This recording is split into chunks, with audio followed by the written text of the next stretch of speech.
To track it. This is what he does. He scores touchdowns. Welcome back to the Sports Spotlight. I'm your host, Rizwan. With me, I've got Shep on the air. And Shep, did you see what Stafford and Adams did last week? I did, yes, actually, because they kept having Kyron Williams fail on the goal line. Well, so you talked about Mississippi State's ability to run in space, but not on the money down, not on third and 1, fourth and 1, right? Kyron Williams has, he's had a phenomenal 3-year run as the starting running back, but he's suffering, right? When it comes down to when the opposition knows that's what he's got to do, he often fails. Though I think they should have reviewed one of the plays for a touchdown. I agree. Like, the problem, he's not going to just bowl people over. Mm-hmm. And they don't have a back on their roster in the offensive line that's just going to get you that. So in the NFL, even more so than college, it's really hard when the defense knows you're going to run to get a yard. Yep. Okay? Unless you're Philadelphia Eagles.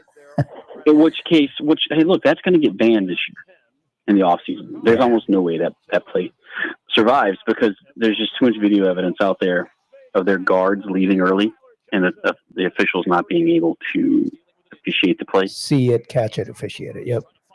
So anyway, back to sorry for the interruption.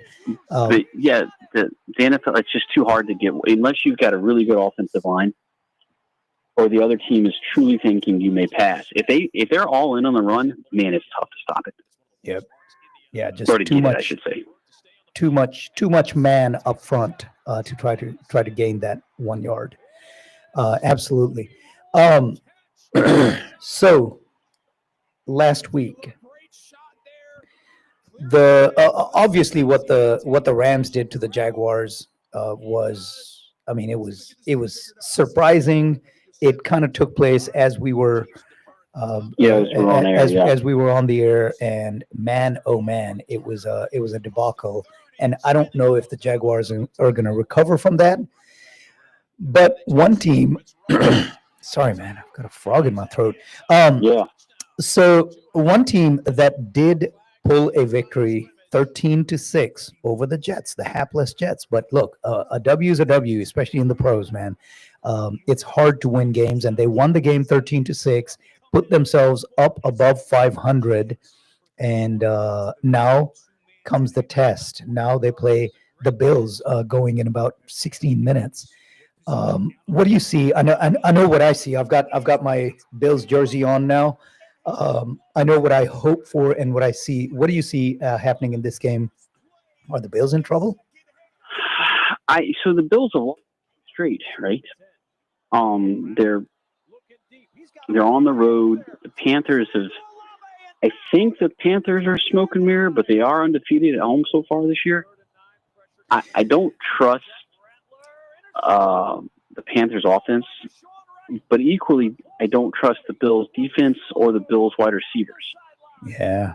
So, I mean, look, the trade deadline's coming up, and if the Bills have got to get, if they want to win the Super Bowl this year, they got to get Allen some help. Yeah. Because he's not looking downfield to use that howitzer of an arm because there's no one going to be downfield open, I don't know. I think the Bills are going to win because they're probably the better team. But, yeah, I think that it's the NFL, with the spread, Buffalo's 7.5. That makes me nervous because usually a full touchdown favorite doesn't lose. And on the road. Oof. Yeah, I mean, so that means that on a neutral field, they think that the Bills are 10 points better. Yep. And that's substantial from the odds makers. So they should win. What about the Ravens? They're sitting at 1-5, hosting the Bears, and are favored by 2.5. So, essentially, to your point, that means the odd makers think it's effectively a pick-em game, because 2 to 3 points is the advantage you get for being at home. No Lamar Jackson, Tyler Huntley takes up the mantle there. And the Ravens are still a mash unit overall. Henry's going to get his carries today. They're getting some help back on defense. Not enough. And so, look, the Bears have been able to win despite their quarterback play. Caleb Williams hasn't been a disaster so far this year, but they're not winning because of him. They're winning because Ben Johnson, I think, is a really good coach. Yeah. I think, they start out 0-2. They've won 4 straight. I don't think the Ravens are going to be able to score enough to beat the Bears. And obviously that's the point of the game, score more points. But I think it's because of the offense. They don't have any great wide receivers. They have Derrick Henry, but Tyler Huntley is just not a pro quarterback. He's not an NFL level quarterback. Yeah. And Zay, people talk about Zay Flowers. I know I can feel the Ravens fans bristling at your saying they don't really have a great wide receiver, because they're going to say, oh, no, look, Zay Flowers. Zay Flowers is that great college wide receiver who can take a lot of bubble screens and beat a couple of players and take it downtown, or use his speed and just beat the coverage, beat the one-on-one coverage, and catch a long pass. But it just doesn't. While you've seen flashes of that in the pros, you just can't depend on that consistently enough to be an effective player, right? I don't think he's a great route runner. And he's a decent, maybe slightly above average NFL wide receiver. Yeah. Okay. Yeah. I mean, I'm not saying he's not a bum, he's not. But I think I keep seeing this phrase now on online discussion. He's a Jag, just a guy. Yeah. Well, so I think he's a Jag without Lamar Jackson, and that's the thing. That's the power of Lamar Jackson is good, at least. I mean, newsflash, right? I mean, that's Captain Obvious here. Lamar Jackson's really good. I don't trust him in the playoffs, but that's more his head than his skill set. But yes, I think he's really good, and he's really good at elevating other players. I think that's the point I wanted to highlight here. And even the playoffs thing has kind of sort of changed. They haven't lost because of him in a couple of years. Yeah. I mean, he was great last year. It's not his fault. Guys can't catch. Yep. No, they still lost, but you're absolutely right. I think he's come into his own. But yeah, the point I'm trying to make is, yes, Zay Flowers looked really good, but I think he looked really good because of the arm and the legs of the guy passing him the ball. And I say legs because that allows him his mobility, and the need for the defense to focus on that mobility has historically allowed the last couple of years Zay Flowers the chance to get open, use his speed, and get open downfield. And without that threat back there, he is just another guy. So yeah, I think they're going to be in trouble. They're favored by 2.5, but I think for my money, the Bears are the favorites in this without Lamar Jackson. But we'll see if they can establish King Henry and just ride that run game to a victory. But you mentioned Zay Flowers is not the first thing about him is he's not a great route runner. Well, somebody who is a great route runner was out there Thursday night. Your Vikings and the Chargers. How did it get this bad, man? Well, so the Vikings have really struck out in the draft overall the past few years, and I blame Macy, the GM, for that. All right, but here's what the Vikings did this season: they went all in on the development of J.J. McCarthy, and they didn't re-sign Darnold because they were like, we're going to use the money we would have used on re-signing Darnold to shore up the offensive line, which got dominated by the Rams the playoff game. Mm-hmm. And bring in a couple of pass rushing defensive tackles because the Vikings got 0 pass rush from the defensive tackles last year. Now, the guys they brought on, Kelly, Freeze, on the offensive line, plus everything that could have gone wrong with these decisions has gone wrong so far. And what I mean by that is, so the offense, Kelly's probably retired. He got a concussion. It's the umpteenth concussion he's had in his career. He's probably not coming back. Mm-hmm. The Vikings are now on their backup, third string center. They drafted a guard. He's out because he's hurt, Jackson, right? Freeze has been okay. Both Brian O'Neill and Darisaw, the tackles, have been hurt. The offensive tackles have been hurt.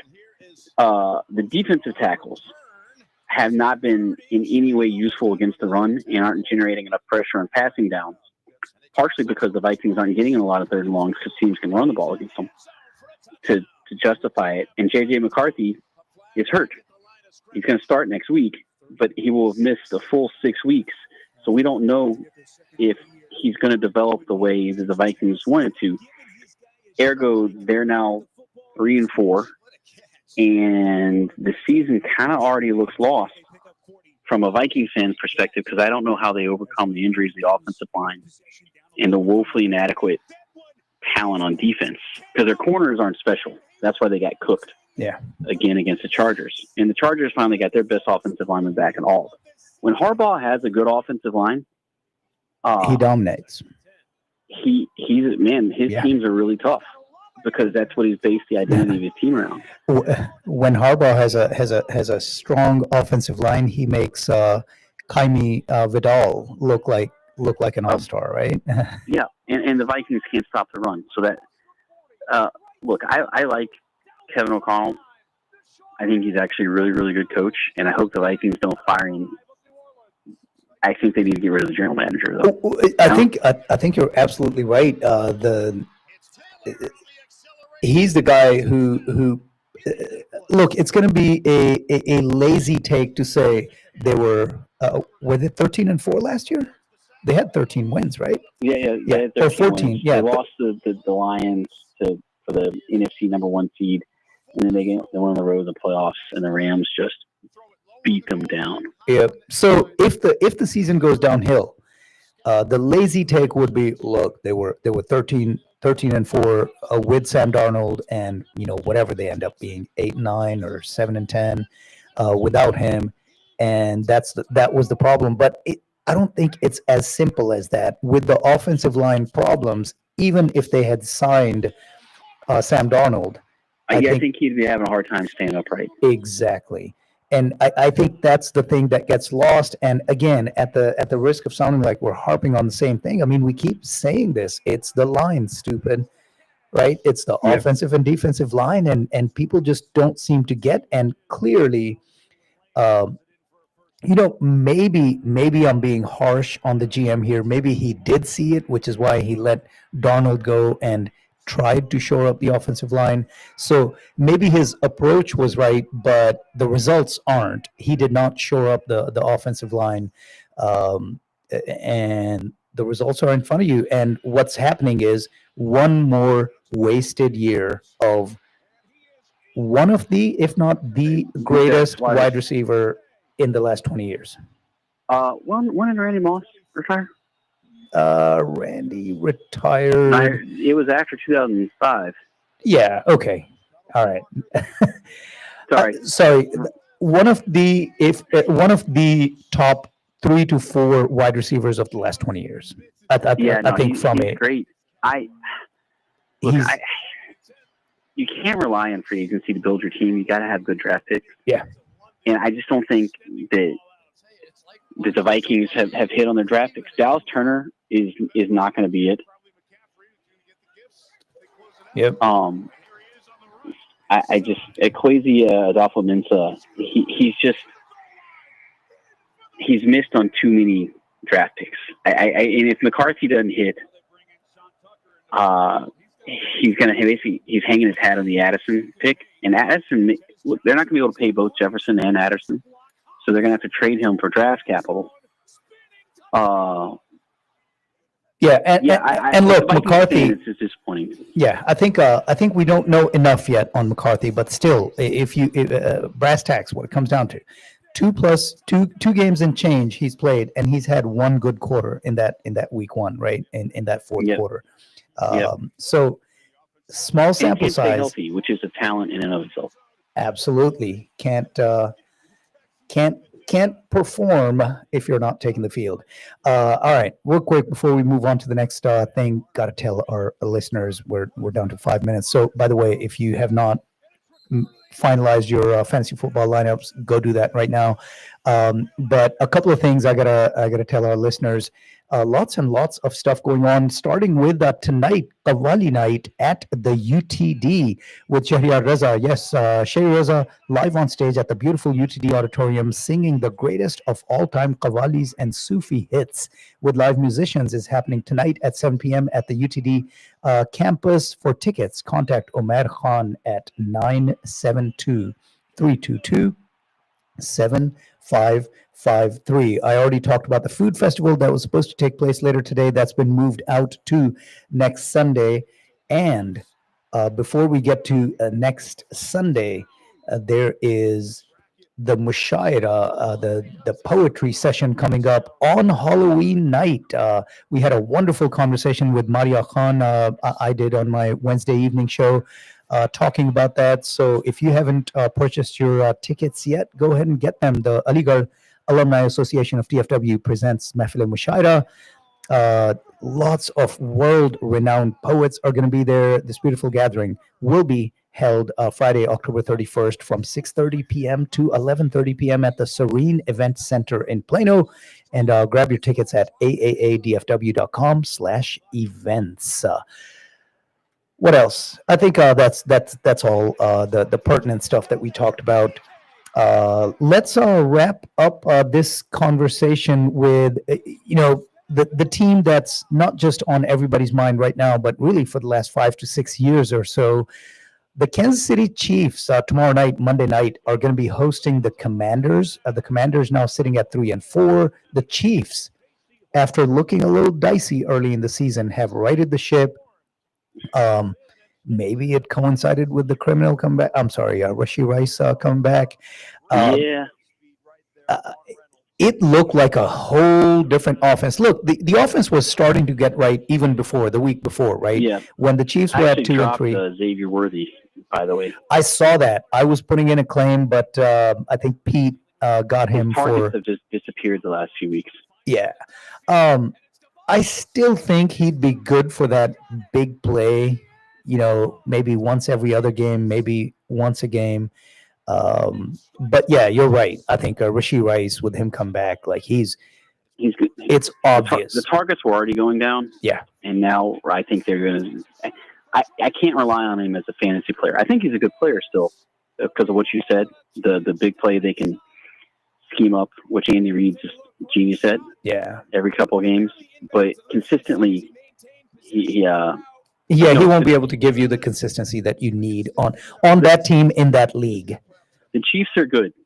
All right. They actually have fixed a lot of the offensive line problems that made them lose the Super Bowl. Yep. And they with Rice available, it gives Patrick Mahomes that wide receiver target that causes matchup problems for the rest of the league. Absolutely. I think that's gonna and to your point, I think that's gonna open things up for Kelsey as well. Having Rashee Rice maybe split them out on each side, and then take the top off the defense with Worthy, just even as a decoy, just running deep routes, open that up, and I think Kelsey and Rashee Rice are just gonna eat over the middle in the short passing game. Yep. I think that Chiefs defense is also really good. So I think that you're gonna keep on keeping on, and then come January they're gonna be in the AFC title game. We'll see who they play. Hopefully the Bills. Maybe the Bills can pull it off. But it's a good time while it's painful. And we didn't get to the pain of the NBA, so we'll tackle that next week. But it's been painful as a Bills fan, but I'm happy that my second team is the Chiefs because that's gone a long ways toward fixing some of that pain over the last I will few give years. a quick nod to an entirely different sport. Mm-hmm. Kudos to the Arsenal, top of the table, another 1-0 victory today, and there's multiple points clear of both Manchester City and Liverpool. All right. You know what? Next Sunday, let's take a 10-minute segment and let's talk about that. Mostly just for my education, because I follow that sport so little, and I know you follow it pretty religiously. So would love to spend some time talking about what's happening this is the Champions League, right? No. Well, this is the English Premier League, but English Arsenal's Premier. also undefeated in the Champions League too in Ooh. Europe. So the two different competitions, both really intriguing in their own way. All right. Well, wonderful conversation as always, Shep. Thank you so much. Enjoy the rest of your weekend and your week. We'll talk next Sunday right here on Radio Azad with the Sports Spotlight. Set the clocks back next Sunday. Have a good one. Oh, yeah, that too. All right. Bye. Yep. Daylight savings time is coming. All right, folks. You're going to hear me again on Wednesday night right here with Chan Nirate at 9 p.m. And we'll be back with the Sports Spotlight next Sunday. Rizwan signing off. You are listening to Radio Azad.